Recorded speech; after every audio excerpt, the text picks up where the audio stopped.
ପିଲାବେଳେ ତ ଆପଣମାନେ ଅନେକ ଗୁଡ଼ିଏ ଏଇଭଳି ବରା ଖାଇଥିବେ। ଏଇଟା ହେଉଛି କଖାରୁ ଫୁଲର ବରା। ଆମେ ଛୋଟବେଳେ ଏମିତି ସବୁ ଖାଉଥିଲୁ, ମାଆମାନେ ସବୁ ତିଆରି କରିଦେଉଥିଲେ, କାଟିକି ୟାକୁ ବି ପଖାଳ ଭାତରେ ଭାଜିକି ଟୁକ୍ ଟୁକ୍ କରିକି ଦଳିକି ଖାଉଥିଲେ। କିନ୍ତୁ ଆଜି ଆମେ ଗୋଟେ ବରା କରିବା। ଦେଖନ୍ତୁ, ଇଏ ହେଉଛି କଖାରୁ ଫୁଲ। ତାକୁ ଭଲସେ ଧୋଇଦେବା, ତାକୁ ଧୋଇକି ସୁନ୍ଦର ଭାବେ କ୍ଲିନ୍ କରିଦେବା। ତାକୁ କରିକି ଆଜି ଗୋଟେ ବରା କରିବା, ସେଇ ଗାଁର ଟେଷ୍ଟ ସ୍ୱାଦ କରିବା। ଦେଖନ୍ତୁ, ଇଏ ଗୋଟେ ପିଠଉ ପ୍ରସ୍ତୁତ ହୋଇଗଲା।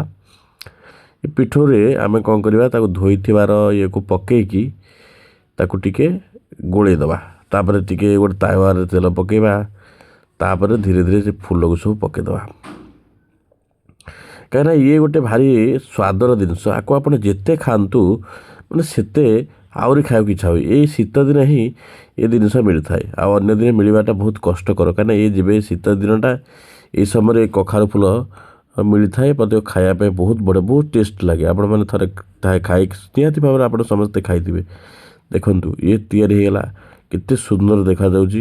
ଗରମ ଗରମ ଆପଣ ଆକୁ ପଖାଳ ସହିତ ଖାଇପାରିବେ, ଗରମ ସହିତ ଖାଇପାରିବେ, ଖାଲି ବି ଖାଇପାରିବେ। ଦେଖନ୍ତୁ କେତେ ସୁନ୍ଦର ହେଇଛି,